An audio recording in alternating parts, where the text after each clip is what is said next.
Ubumi, Uvanga Atiga Margaret Noksana Elias, Quyanaq Qaikaffi Pangma Nunaptingnun. Good afternoon, and my name is Margaret Noksana Elias, and welcome to Where We Live Now. On today's show, we have guest Tanis Simpson. How are you?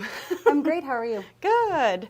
So the way I like to start every show is when I have my guests on, I like to ask them to introduce themselves the exact same way they would as if they were talking to an elder.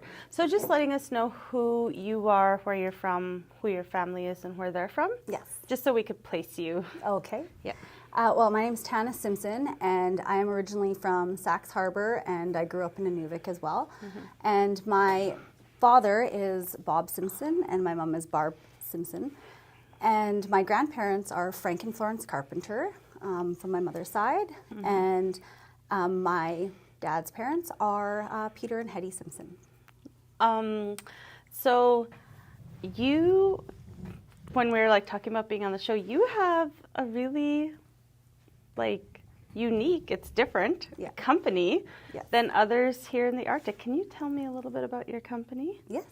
Well, Qiviut Inc. is a fibre mill, and we're located in Alberta, mainly due to the logistics, because it's expensive to fly out of here and we need to access markets. But at our fibre mill, we produce Qiviut products. So we've got hand warmers, we do yarn as one of our main pieces, and we also do knitwear, and we also produce some jewelry and also sell other Inuit art on behalf of other artists. Okay. Before, just in case, I highly doubt this, but just in case no one understands what Qiviut is, can you just let us know what Qiviut is? Yes. So Qiviut is the fiber that comes from the undercoat of a muskox, and it is said to be 8 times warmer than sheep's wool and softer than cashmere. Yes. It is traditionally has been used by Inuit people to stuff into their mitts and boots to help keep us warm, and also just using the hides for bedding as well. So it's an amazing insulator, and when turned into yarn, it creates amazingly warm knitwear. Yeah.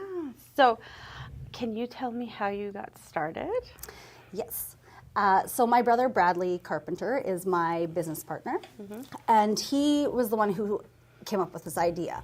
He was part of the annual harvest 20 or so years ago in Sachs Harbour, and he seen that a bunch of hides were being set aside and the Qiviut was being taken out, and he asked where it was going, and they said it was going to be turned into yarn. This guy was buying them up, and he thought, why aren't we doing this? And well, fast forward 20 years later, he stumbled upon a fiber mill that was located in Alaska, and the previous owner unfortunately passed away. So her children weren't interested in continuing it on, and put the mill up for sale, which was Qiviut specific. So we purchased all the equipment, and our equipment is some industrial machines that are from like the 1940s and 50s. So they're older, but they're built to last. Yeah. And through these machines, we can create different stages of the fiber process. So we can create things like roving, which hand spinners can use. We can create the yarn, of course, and through that we also do knitwear.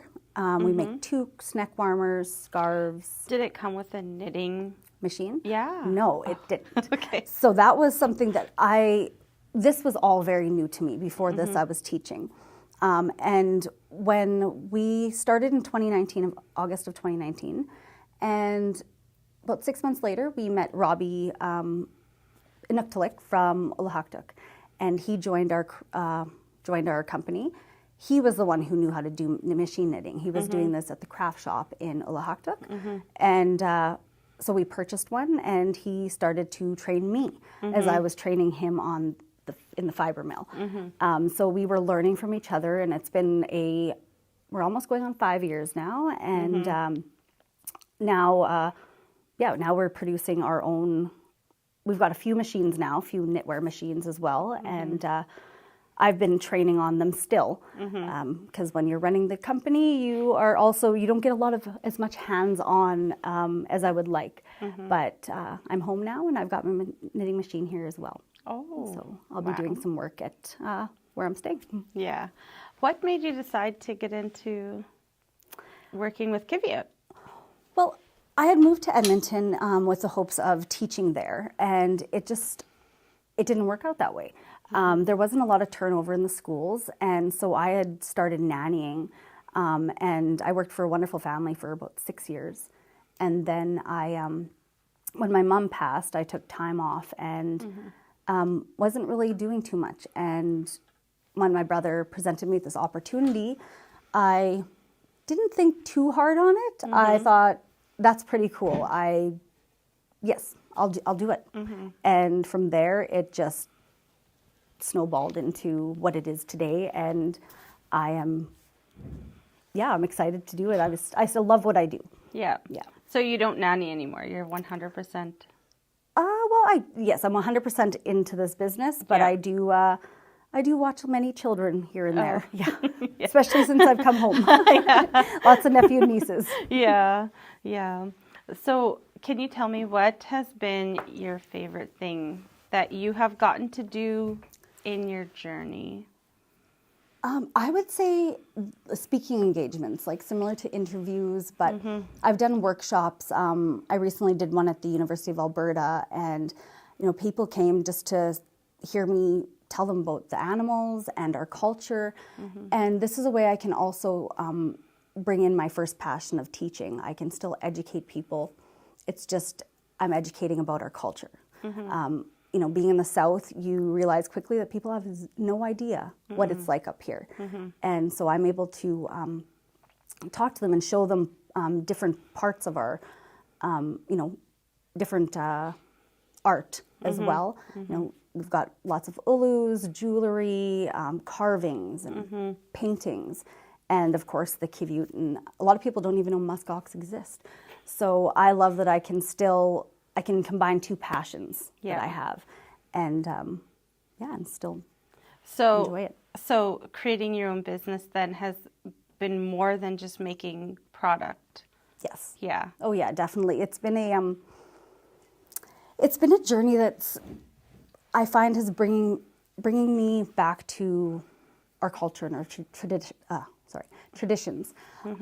I left the North a long time ago for school, and I always came back, most summers and stuff, but I never got the opportunity to really dive into any of our traditions, as simple as going on the land and foraging for whatever, or, you know, working with animal hides. So now that I'm older and I get the opportunity to travel and also come back home, I'm really enjoying diving back into our culture and learning more.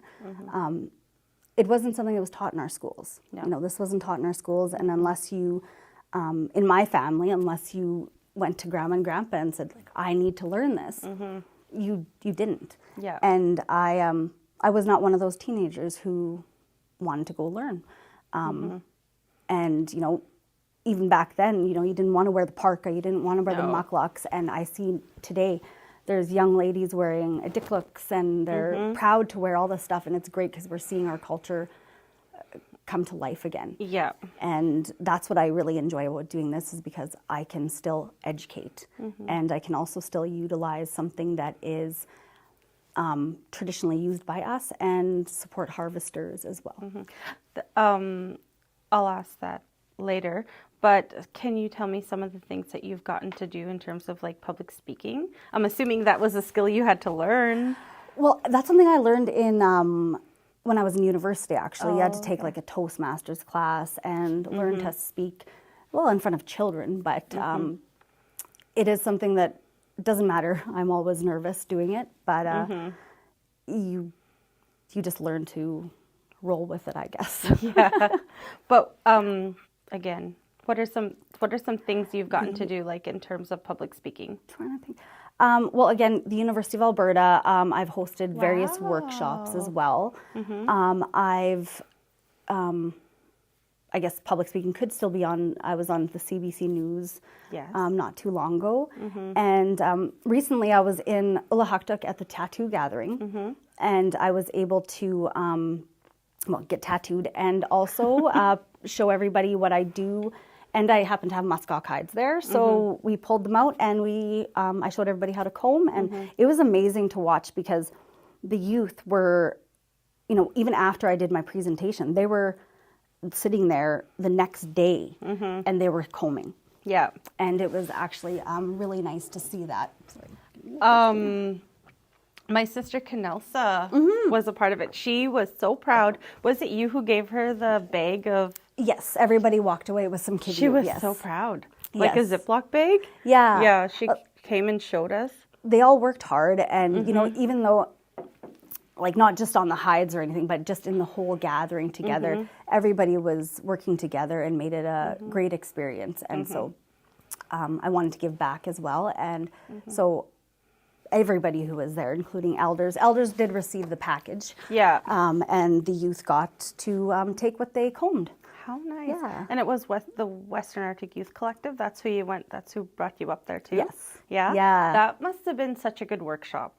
It was. It was an amazing. It was an amazing weekend. I'm really happy that I was invited to go, and not only to, you know, talk about my business, but to just participate. It was. It was not only fun, it was also healing as well. Do you mind showing us? I see you got tattoos. Did you get them while you were up there? I did. I got most of them while I was up there. A couple of years ago, I did get just a few things done. Yeah. And so these to me represent family. My nephew and nieces and my two brothers and my great nephew and nieces. So those will be added on as they have more babies. And this is the Qiviut, which to me represents our culture, but also it represented my, to me, my rebirth. I've been sober 3 years. And congratulations. Thank you. Yeah. And that's what the 3 dots represent, and I'll continue that. This is kind of a representation of the ocean, but also of the Mackenzie River. I find I feel like I am from 2 different places, and the island, and of course Inuvik. And this represents the North Star, which it was my great grandfather Fred Carpenter's schooner. Yes. Yeah. So I want to honor him, and the more opportunities I get, I will continue on with. They're more. Beautiful. Thank you. Yeah. Thank you. I believe Lucy and Uxanic recently did a show too, a live show talking about the the workshop. Yes. I really, really wish I could have went. Oh, I'm sure they'll have another one. I definitely am bookmarking the next one. Yes. I was invited to this one as a part of ICS, but my husband wanted me to be there and help support for the hockey tournament. Ah, okay. Yeah, so I was there. Although that was so much fun. Yes. It was probably just, for me, selfishly, probably just as fun. Yes. But I know that one, it looked really good. Like the workshop looked like it went really good. It was, and the community members were amazing. You know, a lot of elders showed up just to volunteer, and people were cooking, and just a lot of amazing stories. And it was just, you felt like you're a part of the community. Yeah. And wonderful people. Yeah. And I hope to go back eventually. I love Ulahaktuk. Yes. I've only been there once. Long plane ride. Yes. Yeah. But it was so nice to go there even the one time. And all the elders were like, "You're Mark Nookson's granddaughter, like great-granddaughter." They just know. Yes. Like, and that's why I ask everybody to introduce themselves the way they would to an elder, because when elders are watching the show or when you meet them in person, they know you by your family before. Yes, make that connection. Yeah. Yes, and that's, I got asked a lot if Dino or Brad was my brother. Yeah. And yes, he is. That's why you look like him. Just for clarification, Dino and Brad's the same person. Yes, exactly. Yeah. I was asked once if I had 3 brothers. Oh, okay, because they know Dino and they know Brad. And Brad. No, yeah. Same person. So what was it like when you bought your mill and you first got started? What did Terrifying. Oh, yeah. Terrifying. At the time, we got these machines and we set them up in a small town just outside of Edmonton. And you look at them and you're like, what am I supposed to do with these? I've had zero education in any of this, and there's no manuals. They're that old that it's hard to find any information. Luckily, we were able to get in touch with a lady who had worked in the fiber mill in Alaska, and she gave us basically all of her knowledge and got us started. And when we thought we were ready to go, Brad and I started to make yarn, and we made thread. It was so spun so tightly that you could sew canvas with it. And oh my goodness! Yeah, it did not feel like this. That's for sure. So trial and error, and you figure it out. And do you mind if I take a look? Yes, yeah? Please do. So that's our 100% Qiviut yarn, and that is in our evergreen color, I believe. Do you mix the fibers? Yes. Yeah. So I don't have one of the blends here, but one of our blends is called Inuvialuk, and it's got 60% Qiviut, 30% cashmere, and 10% silk in it. It's lovely. That sounds fancy. Yes, it is. But comparing cashmere and Qiviut still comes out on top. It's just that much better, especially with the warming qualities of it. And then our other blend here is our sock yarn, and these two are actually the same dye colors, but it just comes out very differently in the 100% yarn and then the sock yarn.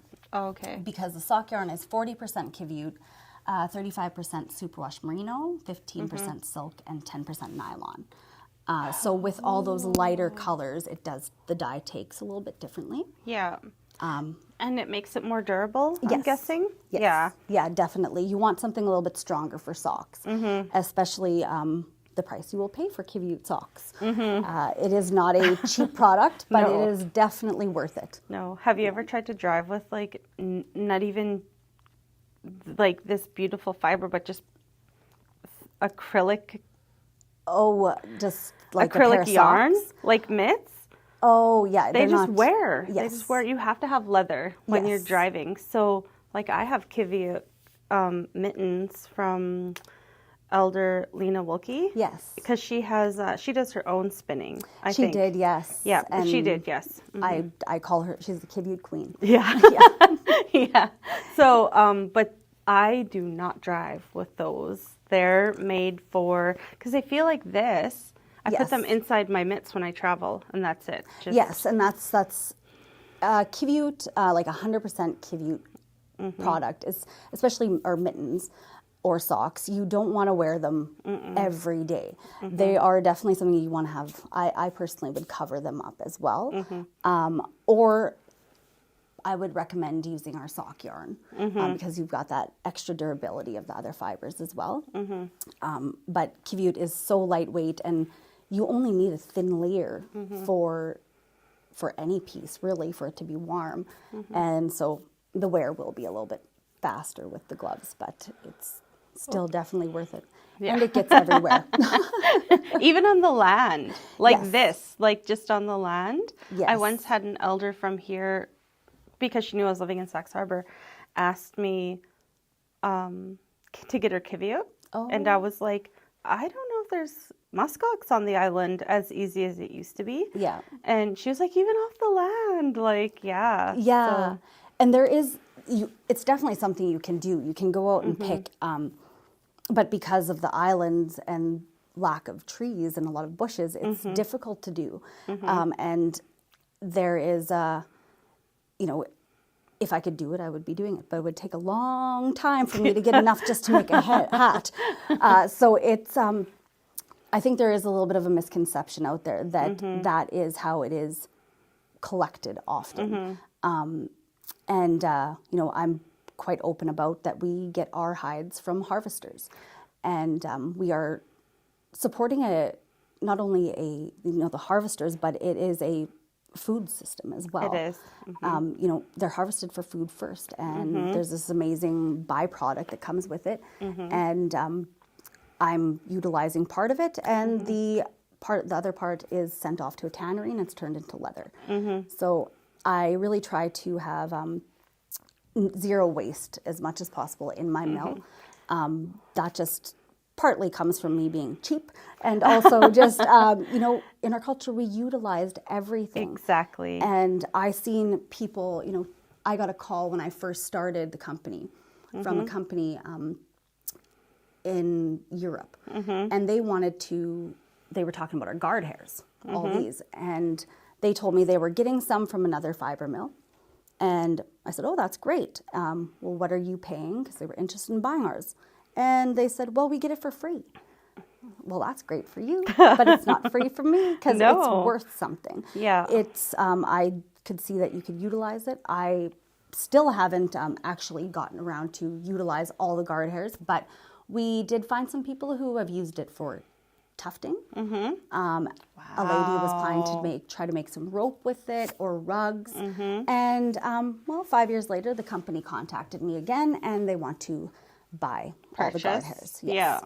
So you utilize even the guard hairs? Yes. Yeah. I've got bags of it. Yes. And even when we're done knitwear or knitted pieces, we always have leftover yarn, and that's where we make, you know, simple jewelry, bracelets, wrap bracelets, or our earrings. I can tell you're good at public speaking because you're just gunning through my questions. I've done this quite a few times. Yeah. So let's go over then the products that you have made. Yeah. Well, some of them that are here are, of course, our yarn. So we've got our 100% Qiviut yarn. And these are just our smaller skeins. So we do them in larger ones as well. This one's just in a different shape. And this is our, so these are our Purple Rain. This one is our Evergreen. And this is our Dreamy Purple, which was named after from my nephew Theron. Aww. And these colors, we tried to choose some colors that had, like, some of our color names. So, for example, black is Datrin. That's not our language, that is the Gwich'in language, which is honoring my grandmother, Florence Carpenter, who was a Gwich'in woman, and she also spoke fluently and spoke on the CBC radio station as well. So we wanted to honor her as well. She was a Gwich'in woman who married an Inuvialuk man and moved to his home area, and she took on all aspects of his culture. Yes, but she was able to hold on to her language, which is actually very impressive. It's, very rare. Yeah, and we do, I have an example of a hat here, and we also do other types of toques. So we do double knits as well. We do scarves, neck warmers, headbands, gloves, of course. And we are working on getting some socks going and also some regular mittens. And we have various patterns as well on our website and many other colors. We've got, I think, a total of 19 colors available. Wow. And the other products I have here are our Nunagijavut hand warmers. So this is, as I said earlier, we would use the fiber just to stuff in our mitts and boots. So in our regular Nunagijavut, you get about 4 grams of Qiviut, which has been run through one of our machines, the carding machine. So this is what the machine basically will straighten out all the fibers. And you can just take it, split it in half, and could wrap your hands or just hold it if you like. It's how you feel comfortable. I'll often put mine at the bottom of my shoes where I could wrap my toes. To be honest, I put it in my socks because having it against your skin, it's soft and you warm. can't even notice it. Yeah. The other one that we just came out with, I guess, is the Nunagijavut hand warmers raw. So that is more so how we would have used it, just combed from the muskox hide. So it's been washed and it's been hand-picked for most of the guard hairs. You're going to find some in there for sure because they're just everywhere. And so this one is just a cheaper version, and you can still hand wash all of it. You can let it air dry. It fluffs back up. If it gets a little, like, it's not going to keep this shape. But if it gets a little stringy, I just fluff it back up. And it doesn't matter how long it's been used, it still keeps that heat, which is amazing. I got this one in my stocking when you guys first launched, like 3 years ago? Yeah, well, we launched maybe 5 years ago. 2019 we started. Okay. Yeah. It might have been 2019 then. Oh, maybe. I don't know. It was really early anyways. Yeah, maybe 2020. Because I remember I came here, I came up for Christmas. Yeah, that's right. It might have been 2020. But me and my daughter both got. And it's so special. We just keep it. And I've heard this as well, especially with the yarn being sold. I've had a lot of customers say, I still have mine. It's just sitting there. I just take it out every once in a while and pet That's it. exactly what I do. Yeah. Oh my gosh. I'm like, you got to utilize it. It's there. Keep you warm. And like a toque can last for generations. I had a friend from Tuck who had a toque as a baby, and her children are still using it like 37 or so years later. Yeah. And it still is warm and soft. It almost gets softer the longer you use it. Yeah. Yes. I have a scarf that I got back in 2009 from Lena. Yes. So beautiful. Kendall was a newborn baby. And, well, when I had her, it was already like 4 years old by the time the scarf was. And I washed it in cold water in the washing machine. And she was a newborn baby, and we were like in an apartment for the first time ever, scared to lose our stuff. Yeah. And we just threw everything into the dryer without thinking. No. And that beautiful long scarf is like... got smaller. Yeah. Oh, wow. Now I think like soles, like for inside mucklucks. Definitely. Is what I'm thinking now. Yes. Because it's still usable. It's just not thick. It's shrunk down. Yes. It's so thick. Yeah. Yeah. And that's, definitely turn it into soles. And stay tuned because we might be coming out with some insoles eventually as well. That is another thing that we want to create, utilizing the waste, what's considered waste in our yarn, because there is a lot of parts that do come out of the processing that is just too short fibers to end up in our yarn. So all that stuff it's in bags as well. I keep all of it, and I've sold it to other artists who will just hand spin with it, and we've tried spinning up some pieces, and even like the first run of carding, you end up with a lot of fiber that is loaded with guard hairs, but you even spin that up and it's not soft at all, but it is usable for some type of project and fiber artists out there they'll create anything. They'll create something from what could be considered nothing. Can you show me some of your jewelry? It's so beautiful. It just stands. I saw it before, but it's so beautiful in person. Thank you. Yeah. So these are the mini skein earrings, and again, they just look like a little mini skein. And this is our natural color Qiviut, and also the Arctic blue. Yes, in Qiviut. And yeah, very simple. Just takes, and this is just waste yarn. This is yarn that just had some imperfections in it. So yeah, we twist it up and make these cute little earrings. And the other pieces that we have are I'll just put that there for now, are these Qiviut bracelets. So this is 100% Qiviut, and I crocheted it, and it's just got some beads on it. So simple. Simple, and it's utilizing, again, something that would be considered waste. Do you just wrap it around when you put it on? Yeah. Yeah, it's just a wrap bracelet. Yeah. Okay. So you can... That's beautiful. Yeah, I've used it as a bracelet, or you can even use it as a necklace as well if you want to. That's so pretty. So it's versatile. Yeah. And really simple. I am looking into making some other ones that are a little bit more... complex. Yes, definitely. But yeah, I love that I can still utilize all this stuff that is considered to be waste. And I had bags of stuff. Yeah. And my brother's like, you got to get rid of this or put it somewhere. And I'm like, I'll store it over here. It's fine. And lo and behold, I took it all to a market in Olds, Alberta. They had Fibre Week there. And I'm having trouble getting this in. So that was the first time I actually brought a whole muskox hide to a market. And also we brought all of our waste. And we priced it, I think it was like $2 a gram. And the hide, we laid it out. We had our forks there. That is how I usually comb our hides. We use forks. I have tried other tools for dog combing and stuff, and they work. But everybody seems to go back to the fork in my mill. So that's the best tool, a nice strong one.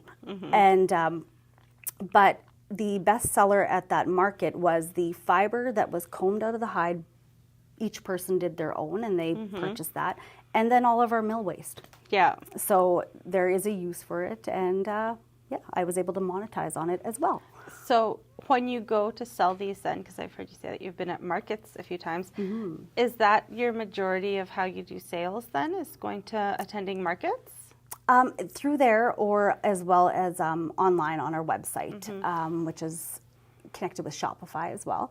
And so that's where we are seeing an increase in sales online, but for quite a while, markets was our main source of sales and word of mouth as well. I find markets so fun because you could, I feel more connected to people when you're able to just have conversations, and it's more meaningful. Oh, definitely. And that's what I really do enjoy markets like that as well, because like I said, I can educate about our culture, about the animals. And when we attended our fiber events, it was amazing. The first one, I remember there was a lineup of people for our table. And I was like, Robbie, do they not know they can keep going? And no, they're waiting for us. Yeah. And I was like, this is crazy, because we're the only Qiviut fiber mill in Alberta. And everybody was just excited to just to touch the fiber.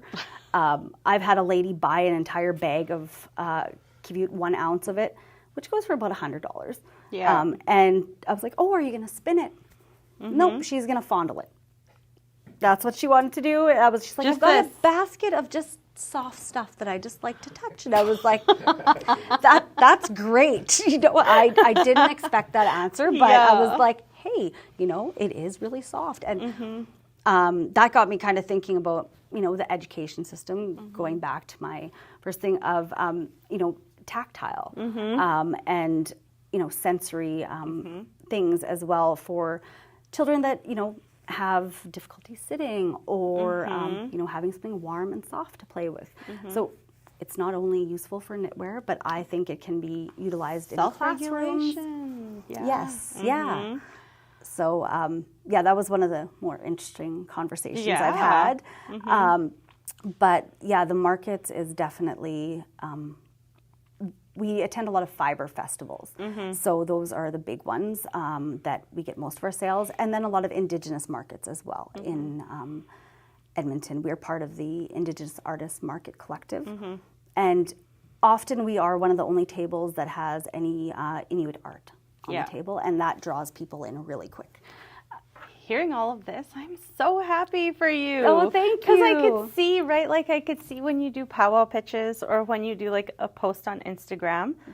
But this just sounds exciting. It is. Like, it really is. I think it's fulfilling. For me anyways, as an artist also. Yes. Yeah. Definitely. And I'm starting to, as we are growing, it's we're not there yet, but we're getting there. And there's a lot of other plans we have that we're talking about or are slowly becoming into the works that are gonna involve things more in the north. Yeah. I am in the south. That is where I reside, but I never forget where I'm from, and I want to be able to employ people in the north, and also, I would love to be able to work with a lot of people as well. And I find working with anything cultural, I find it healing.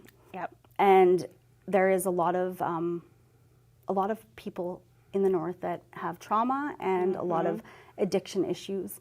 And I think that if we can start getting back to our roots, because once you can practice your culture, you learn about it, you can figure out who you are. Yeah. And so I think, even sitting around, combing a muskox hide, talking, laughing, crying, doing whatever. what we were doing before. Exactly. Yeah. Exactly.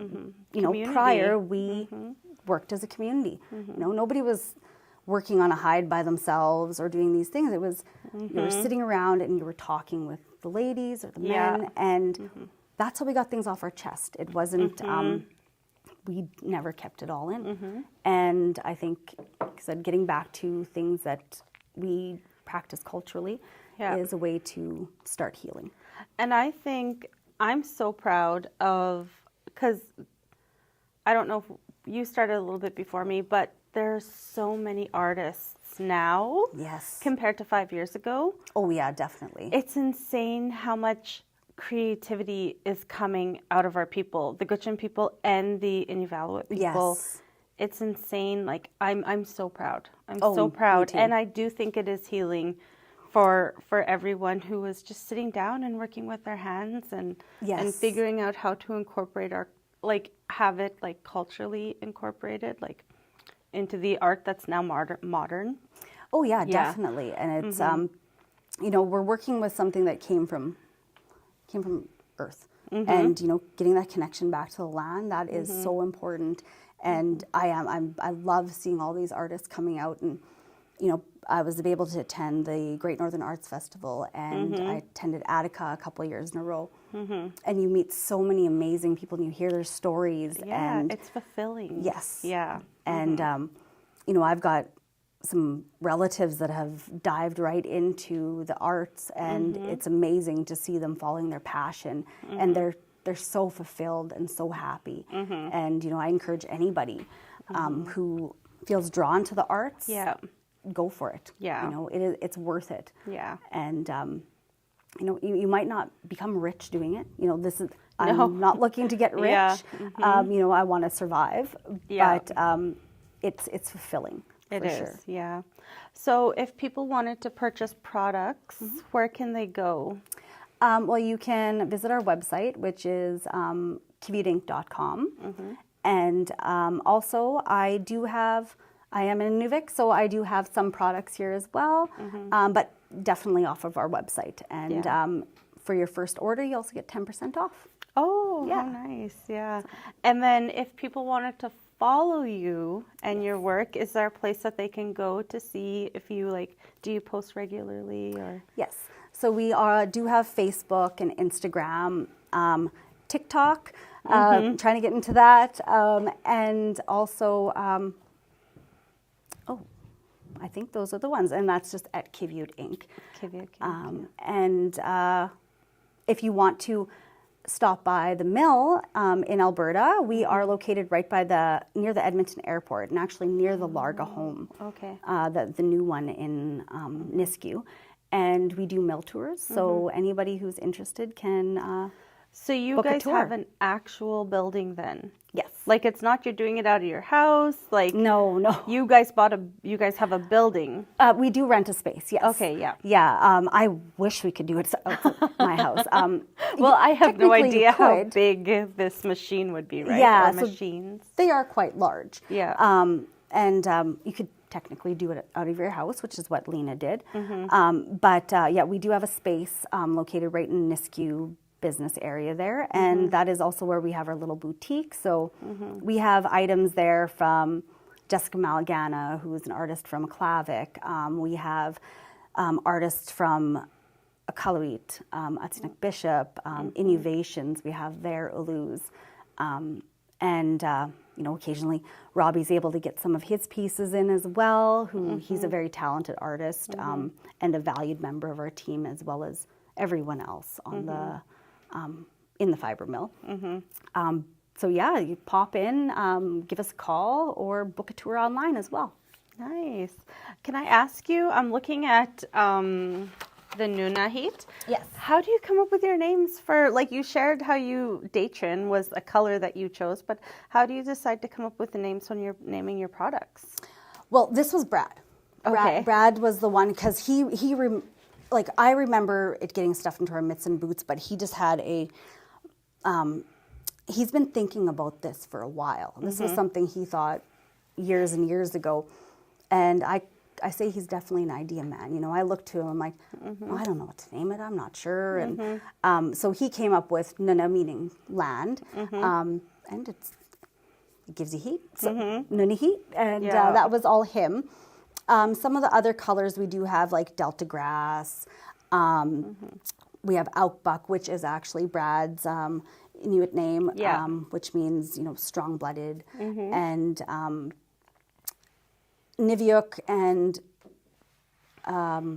is another one that he came up with because of just how soft the cashmere and silk and Qiviut is. It just reminded him of, you know, when you just love up a little baby. Yeah. And we did have another blend called Qiyanaq as well.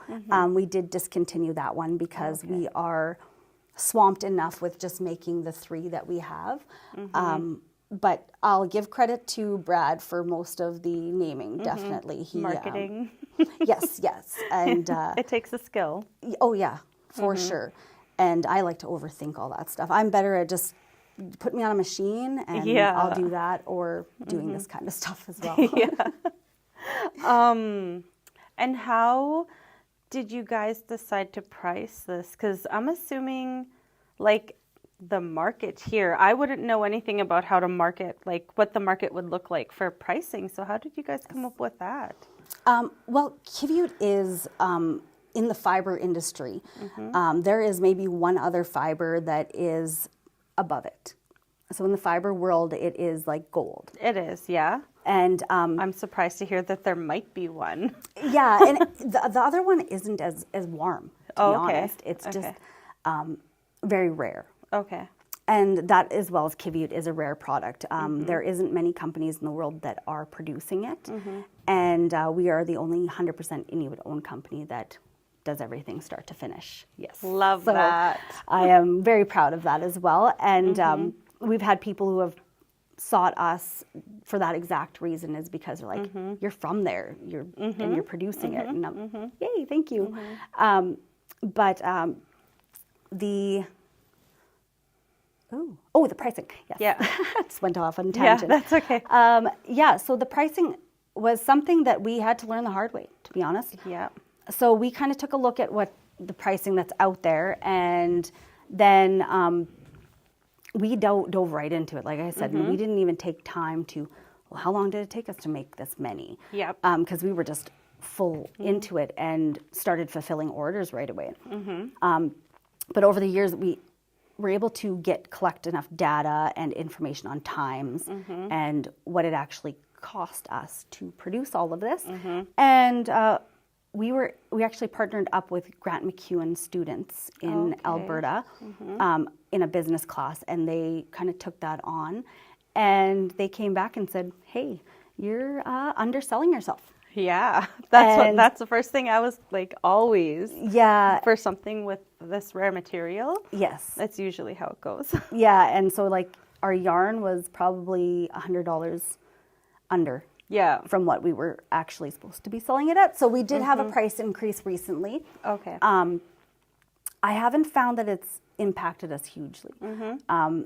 If you know what it is and you are able to afford it, you're gonna purchase it. Yeah. And even if you can't, I say save your pennies, save your dimes. I guess they don't have pennies anymore, but just dated myself.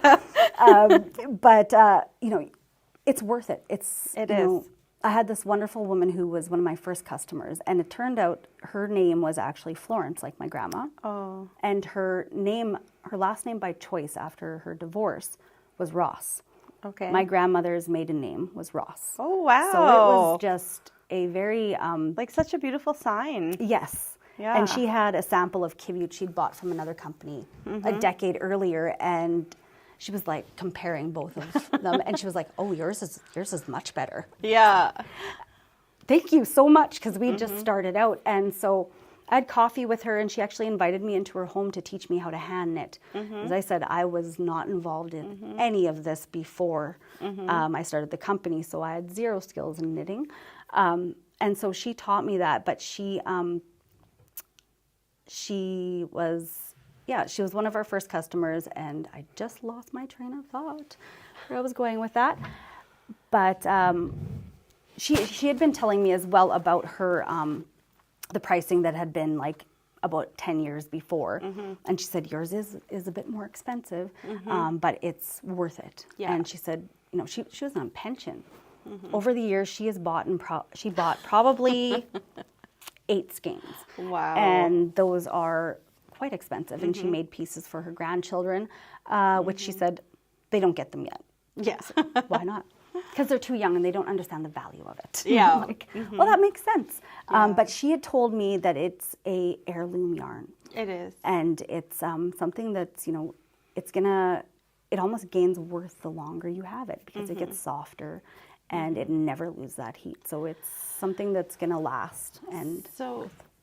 Sorry, I don't mean to cut you off. I'm just wondering, how much Qiviut does it take then to make an item like this? A toque like this? Yeah. This one I believe was probably 20. This I believe was an ounce of yarn. So that would, yes, it's a half a skein. So it would take, and if you want it in grams, that's about 28 grams of yarn. So how many of those? So it would be just this one right here would be enough to make that one, yes. Yeah. With the machine? Yes, with the machine. It might be a little bit more if you're hand knitting it, because hand knitting varies with gauge and tension. But this is just a single layer toque. So if you were going to do something with a double layer or maybe even just a cuff, it would take a little bit more. And we did start selling our half skeins, which are 1 ounce. And normally we were at that, from the start and up until just probably October, we were doing 2 ounce skeins. Oh, okay. But we kept getting requests from people who wanted just a half skein. So we started just making them and setting them aside, so that for people that want to make, you know, just a headband or things like that. And you've learned how to knit now? Well, hand knitting is something I am still practicing. Okay. That, like, and I shouldn't say this because I tell everybody, just dive in and yarn. Yeah. But for myself, I'm still not, I still feel like I'm at the dishcloth phase. Yeah. Running the business, and, you know, I had such high hopes when I started this company. I was like, yeah, I'm going to learn how to knit, and I'm going to be able to do all these things. No. I don't have time. It's you know, it's a full-time.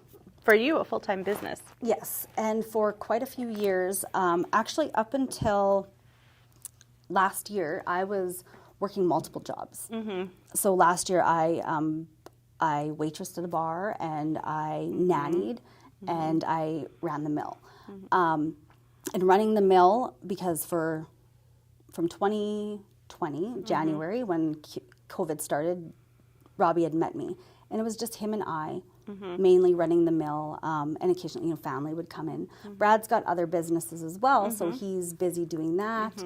And so it was Robbie and I for a long time. And the processing it's tedious. This is the step. One of the steps is just to start picking out these guard hairs. And we are hoping to get a machine that's a dehairing machine that will help us get a lot of those out. But I've spent a lot of time over the years sitting in front of my TV. Heck, I've even sat at a train waiting for the train to go by in Edmonton. And then you're just picking it all out. Picking guard hairs in my car. So for a long time, it just, the skills that I'd hoped to get, I haven't gotten there yet, but I am still trying. I'll share a story with you. In Sachs Harbour, where all my stories are from, pretty much.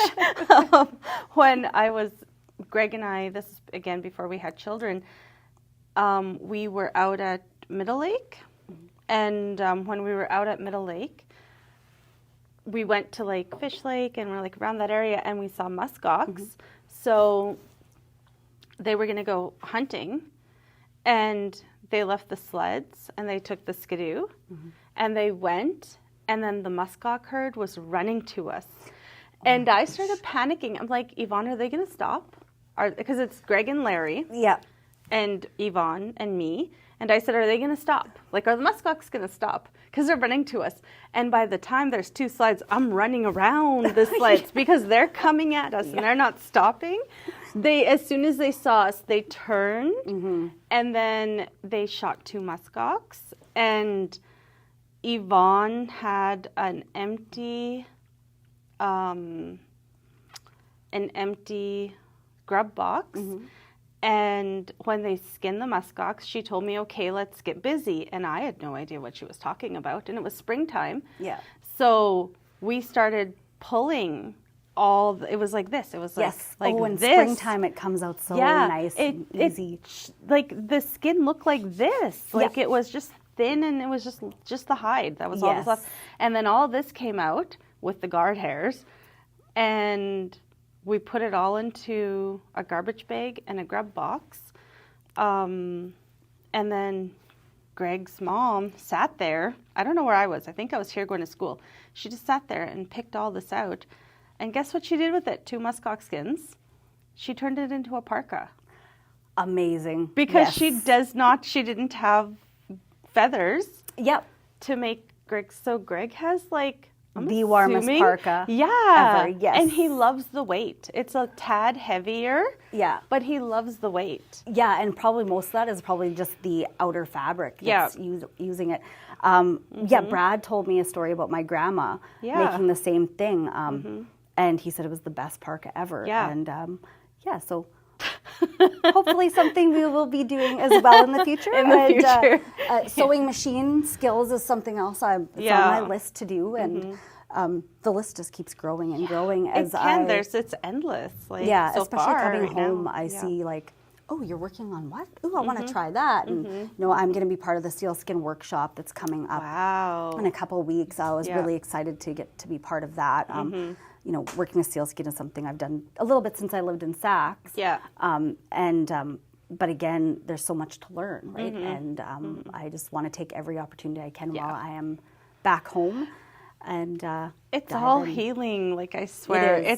And I'm so happy of where that's the focus now, is the programming. Yes. For our people, for people here in the north that they get to take part in. I'm so proud. Yes. Of everything right now anyways that's happening. There's a lot of great things happening. And I think there's a lot more that's going to come about in the next coming years. And I just, even like I said, seeing the youth being proud to wear traditional clothing is amazing. And that's not something you would have seen No. 10, 15, 20 years ago. We just wore jackets. Yeah, we were too cool then. We or were so something. cool. It's like, so cool. Yeah. Now the people are like, it's like, you're the coolest because you got the deadliest mucklucks. Yeah, It's yeah. awesome. I'm so proud. Yes. And I look forward to seeing where people go from here and all these artists and the emerging artists as well. It's, so much talent. It's exciting. Yes. Yeah. So I think that's it for the time that we have. I'm so happy with how the show went. Me too. I love interviewing people that we've known each other for a very long time, but not like closest friends. Yeah. So, and I like interviewing people that when I get to know them, and you're really good at public speaking, I will add that. Thank you. Yeah. So thank you for coming on the show. Was there anything else you wanted to add before we end? No, I just look forward to being at home and seeing everybody and joining in on a lot of things, especially the Jamboree's coming up. And it's going to be a lot of fun. And I'm really thankful for you inviting me onto the show. Yeah. So thank you for coming and being on the show. Thank you. And thank you all for coming in and joining on today's episode. And we'll see you on the next one. Bye.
Ay, ay, ay, ay,